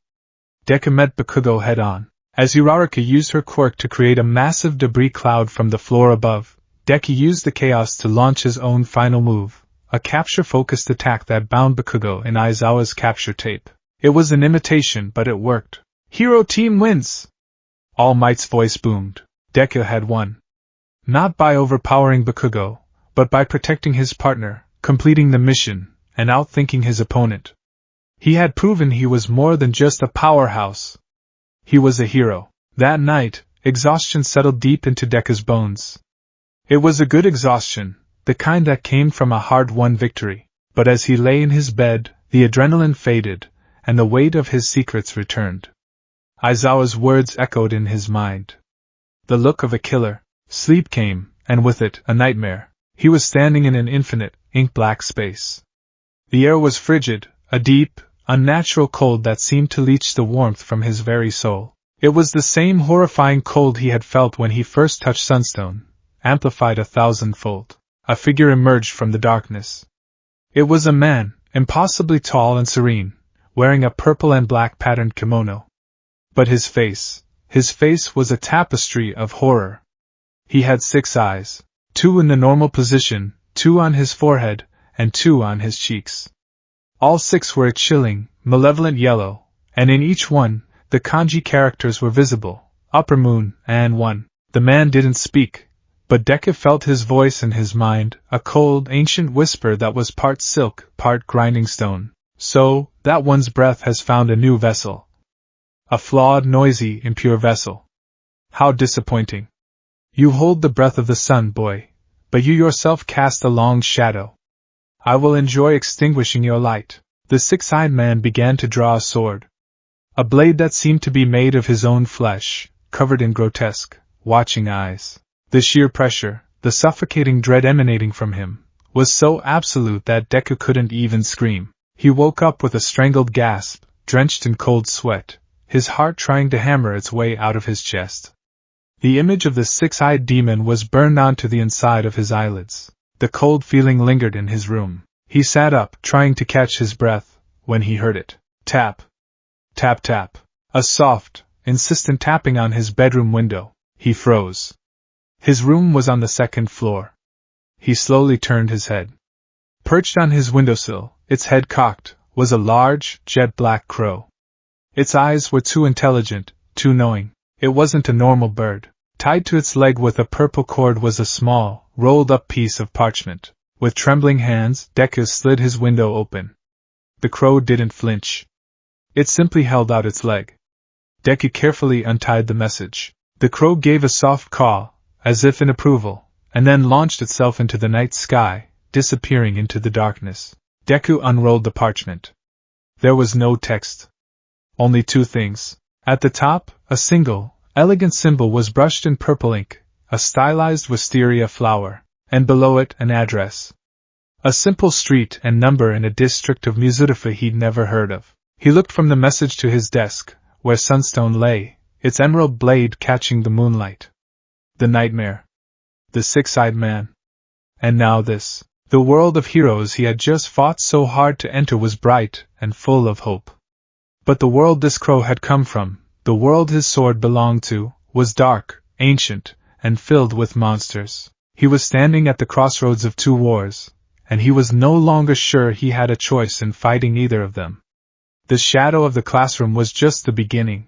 A much larger, much older shadow had just fallen over his life. The bus ride to the unforeseen simulation joint, or USJ, was a cacophony of teenage energy. Laughter, boasts, and excited chatter filled the air, a stark contrast to the cold knot of dread sitting in Izuku Midoriya's stomach. He clutched the straps of his backpack, where the familiar, solid weight of sunstone lay hidden within his hero costume. The crow's message was folded into a tiny, crisp square in his pocket, a secret burning against his leg. The nightmare of the six-eyed man still flickered at the edges of his vision whenever he closed his eyes for too long. He tried to focus on the present. On Tsuyu Ajui's blunt, inquisitive questions. On Kirishima's bright, manly grin. On the low, simmering growl that was Bakugo's default state of being. But his mind kept drifting. A wisteria crest. An ancient, six-eyed demon. A secret war. Aizawa's suspicious glare from the front of the bus didn't help. His teacher was watching him like a hawk, as if expecting him to spontaneously combust. Midoriya, you're looking a little green around the gills, and I'm not just talking about your costume, Uraraka said, her brow furrowed with genuine concern. Are you okay? You've been quiet all morning. Why yeah, I'm fine, Deku stammered, forcing a smile that felt brittle. Just a little nervous. This is our first real rescue training, after all. It's a big step. It was a plausible lie. The USJ was a legendary UE facility, a massive dome containing perfect simulations of various disaster zones. It was where they would learn to be real heroes. But for Deku, the very name, Unforeseen, felt like a cruel joke, a harbinger of the chaos he felt was brewing just beneath the surface of his life. Their arrival at the dome did little to soothe his nerves. The structure was immense, a testament to UA's bottomless budget. Inside, the sheer scale was breathtaking. Spread out before them was a central plaza surrounded by distinct zones, a shipwreck in a storm-tossed lake, a landslide zone with crumbling cliffs, a burning cityscape, and more. Standing at the entrance to greet them was the space hero, 13. The pro's bulky, spacesuit-like costume was iconic, and their speech about the life-saving nature of their quirk, Black Hole, was inspiring. It was a poignant reminder of what being a hero was truly about, not just fighting villains, but protecting the innocent. As 13 finished their speech, Aizawa stepped forward.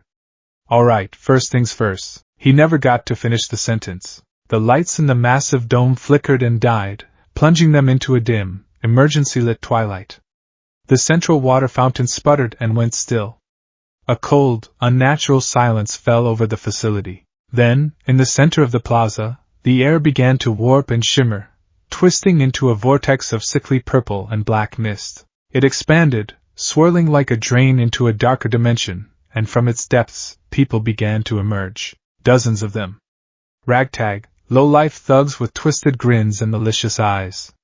But they were just the appetizer. A man whose entire body seemed to be made of the same purple mist, wearing a dapper suit and sporting glowing yellow eyes, coalesced near the fountain. Next to him stepped a young man with a wild mop of pale blue hair, his face and body obscured by a disturbing collection of severed hands that were clasped onto him. His posture was hunched, his movements jerky and agitated as he scratched furiously at his neck. And behind them came the monster. It was a hulking brute, easily over 7 feet tall, with dark purple skin and muscles so grotesquely swollen they looked like they were about to burst. Its brain was exposed, nestled in a skull that seemed too small for its massive frame. Its eyes were vacant, bird-like, and it stood with a hunched, unnatural stillness. Anoma. The infiltration was a success. The man with the hand fetish rasped, his voice a dry, grating sound. The symbol of peace, All Might, isn't here. It seems the school's schedule we procured was accurate after all.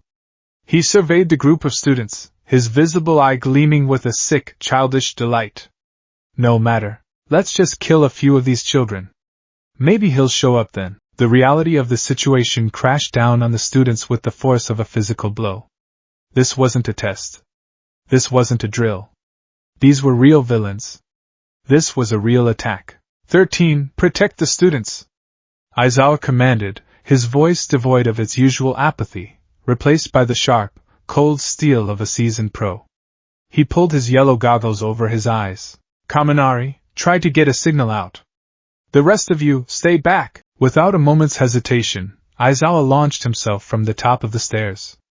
He was a dervish of black cloth and captured motion, leaping into the fray. He was hopelessly outnumbered, but he moved with a terrifying, brutal efficiency.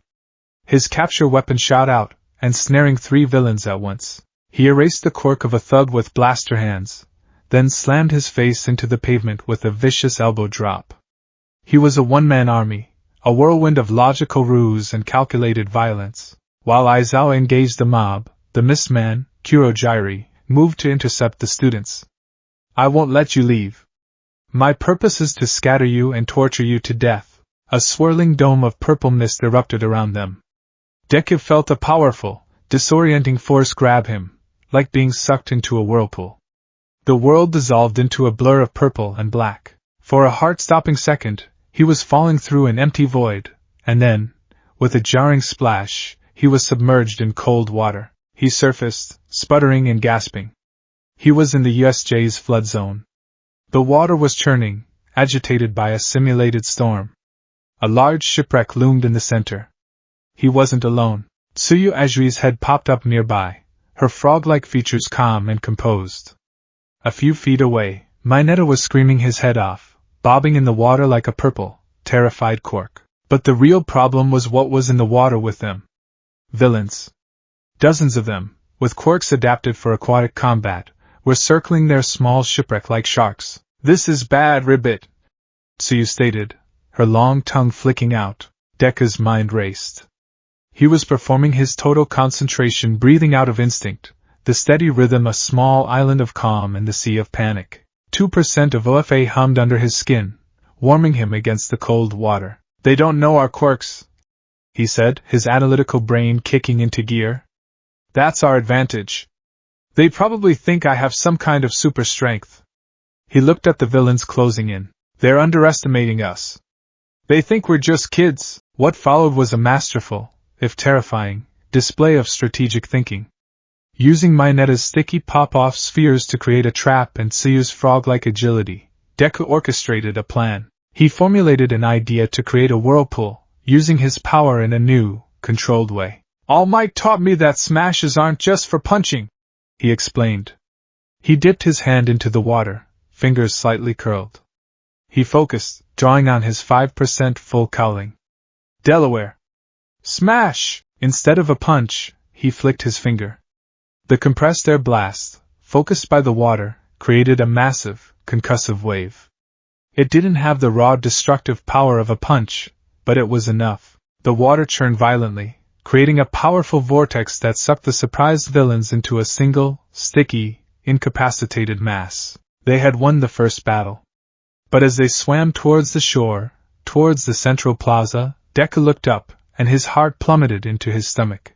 Aizawa was in trouble. He had defeated the mob of low-level thugs with breathtaking skill. But now he was facing the main event. Shigaraki, Kurojairi, and the Noma. Aizawa lunged at Shigaraki, but the Noma intercepted him with impossible speed. The creature was a monster. Aizawa's erasure quirk was useless against its raw, physical power. The Noma grabbed his arm, and with a sickening crunch, snapped it like a twig. It slammed him into the ground again and again, the sickening thuds echoing across the dome. From their vantage point at the edge of the flood zone, Deku, Tsuyu, and Mineta watched in horror. Their teacher, a powerful pro-hero, was being systematically, brutally dismantled. But as the Noma held Aizawa's head, preparing to smash it into the pavement, Deku felt something else. A new sensation. It wasn't the familiar malice of the villains. It was a cold, alien presence that had just appeared near the fray, a presence that made the hairs on his arms stand up. It was a scent on the wind, a whisper in the back of his mind, a foul, cloying sweetness, like rotting meat and cheap perfume. It was the smell of a demon. He scanned the area frantically. His eyes, enhanced by OFA and his breathing technique, caught a flicker of movement near the edge of the plaza, a shadow detaching itself from the deeper shadows of the conflagration zone. It was not a human. It was a grotesque creature, vaguely humanoid but with skin the color of tallow and limbs that were too long, bending at unnatural angles. It had a rictus grin filled with needle-sharp teeth, and its eyes were solid black orbs that seemed to drink the light. It crawled on all fours like a starved spider, its movements disturbingly fast and silent. This creature wasn't on Shigaraki's team. It seemed to have appeared from nowhere, drawn by the scent of violence and blood. Shigaraki, engrossed in his torture of Aizawa, hadn't noticed it yet, but Deku knew, with a certainty that chilled him to the bone, what it was. The will inside Sunstone was screaming, a high-pitched, silent shriek of pure, unadulterated hatred. This was the enemy. The demon, ignoring the larger battle, scurried towards the edge of the water. Towards him. Towards Tsuyu and Mineta. Its black eyes fixed on them, and it licked its lips with a long gray tongue. It saw them not as opponents, but as a meal. Aizawa, his face a bloody mask, saw it too. Even in his agony, his heroic instincts took over. "Get back!" he choked out, trying to push himself up, trying to put himself between the students and this new, unknown threat. "It's not one of them!" He tried to activate his quirk, to erase whatever power this new monster had. He stared at it, his eyes glowing red through the blood. Nothing happened. The creature didn't even flinch. It continued its scuttling approach, its grin widening. Aizawa's eyes widened in disbelief and horror. It has no quirk factor? He realized. His ultimate weapon, the power that leveled the playing field against any foe, was utterly, completely useless. This changed everything. This wasn't a villain. It was a monster from outside the known rules of their world. Shigaraki, finally distracted from his fun by Aizawa's sudden shift in focus, looked over. He saw the tallow-skinned creature. A slow, scratchy chuckle escaped his lips. "Oh, right, the pet," he rasped, scratching his neck furiously. "Sensei gave it to me. A little bonus for our party. Said it was an old model, but very durable. He called it a demon dot." Shigaraki had assumed it was just another type of Nomu, a biological weapon from his master's twisted menagerie. He had no idea what it truly was. The demon lunged. It was impossibly fast, a blur of pale limbs and sharp claws aimed directly at Tsuyu. In that frozen moment, Izuka Midoriya made a choice. The secret of the sword. The secret of the demon slayers. The secret war fought in the shadows. He was supposed to keep it hidden, to train, to wait. But Aizawa was down. Tsuyu and Mineta were about to die, and the enemy his sword was forged to destroy was right here. There was no choice. Not for him. He moved. 5% full cowling surged through his veins. He shot forward, a green blur of motion, placing himself directly in the demon's path. "Midoriya, no!" Tsuyu cried out. "Get Mr. Aizawa!" He yelled back, not looking at her. His eyes were locked on the demon. In one smooth, practiced motion that felt as natural as breathing, he shrugged his hero costume's backpack straps off, let the bag fall, and drew Sunstone. The moment the hilt was in his hand, the world shifted. The fear, the panic, the noise of the USJ, it all faded into a dull, distant roar. All that existed was him, his blade, and the abomination in front of him. The swords flooded his senses, not as a confusing torrent, but as a sharp, clear, cold focus. It was the focus of a hunter who has finally cornered its lifelong prey. The emerald blade seemed to hum with a joyful, terrible light. The demon skidded to a halt, its black eyes widening in what looked like genuine surprise. It hissed, a sound like steam escaping a corroded pipe, as it saw the vibrant green katana. There was a flicker of recognition. Of fear? A Nicaran blade? The demon hissed, its voice a guttural parody of human speech. Here? After all these years? Impossible. The core is dust. Deku didn't answer. He didn't need to. He dropped into a low, stable stance, the blade held at his side, the tip angled towards the ground. The stance of the first form. He took a single, deep breath, the air turning to focused energy in his lungs. Total concentration. The green lightning of OFA swirled around him, more intensely now, drawn to the sword like iron filings to a magnet. He pushed his output to a stable, controlled 8%. Shigaraki watched from the plaza, his head cocked. A sword? What's the little hero wannabe going to do? Cut it? How cute! The demon, recovering from its shock, lunged again, its claws extended. I will enjoy devouring a slayer! Deku moved to meet it. His feet, guided by the sword's whispers, carried him forward in a fluid, water-like rush. He wasn't a clumsy boy anymore. He was an extension of the blade's will. The memories of 1,000 slashes, of a forgotten master, flowed through him. He saw the opening. The demon's lunge was fast but crude, driven by hunger, not technique. Total concentration, he whispered, the words feeling ancient and right on his tongue. He channeled the 8% of one for all not as raw force, but as an amplifier for the technique, a power source for the perfect form. The green energy coiled around the emerald blade. Water-breathing, fourth form, striking tide. He didn't just swing. He danced. In a single, fluid, twisting motion, he unleashed a series of consecutive slashes, his body and the blade moving as one. The air itself seemed to part before the attack, the green energy of OFA taking the shape of a crashing, coiling wave. It was beautiful.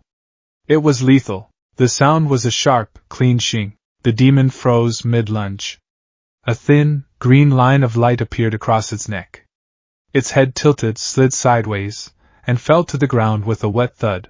The body stood for a moment, headless, before collapsing into a heap. For a second, nothing happened. Shigaraki scoffed. See? It's just like the Nomu. It'll just... He stopped. The demon's severed head and body were not regenerating. They were dissolving. The flesh turned gray, then cracked like dry clay, and then crumbled into a pile of fine, black dust that was caught on the wind and scattered into nothingness. Silence. A profound, absolute silence fell over the central plaza. The remaining low-level villains stared, their jaws slack. Mineta and Tsuyu looked on, their eyes wide with a mixture of terror and awe. Shigaraki stopped scratching his neck, his visible eye wide with disbelief. It turned to dust? What kind of quirk is that? Disintegration? That's my quirk. But the most profound reaction came from Shota Aizawa. Lying in a pool of his own blood, his bones broken, he stared at his student. He had seen the boy draw a sword. He had seen him move with the impossible grace of a forgotten master. He had seen him slay a monster that his own ultimate power couldn't even touch. And he had seen that monster turn to ash. In that moment, Aizawa knew. He knew that all his suspicions, all his observations, were just the tip of a colossal iceberg. Midoriya wasn't just a boy with a powerful quirk and a mysterious fighting style. He was involved in something else entirely. Something older, darker, and far more secret than the world of pro-heroes and villains. Deku stood over the spot where the demon had been, his chest heaving. The emerald blade was still extended, a single drop of black, tar-like blood sizzling on its tip before evaporating. The hum from the sword was one of deep, ancient satisfaction. A kill centuries in the making. The secret was out. The spell was broken by a thunderous boom that shook the entire facility. The main doors were blown inward, reduced to splinters and twisted metal, and there, silhouetted against the daylight, stood All Might. He was not smiling. His face was a mask of cold, righteous fury.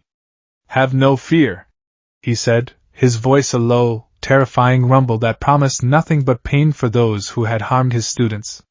"Because I am here." The battle for the USJ was about to end. The League of Villains was about to face the full, unadulterated wrath of the symbol of peace. But for Izuku Midoriya, the real battle had just begun. He stood there, a boy in a green hero costume, holding an impossible, glowing sword over a pile of monster dust. He had Aizawa's shocked, questioning gaze on him. He had Tsuyu's and Mineta's terrified stares, and he had the full, undivided attention of the man-child who led the League of Villains and his ancient, all-powerful master. He had revealed a secret that had been kept for 1,000 years. And now, the consequences were coming for him.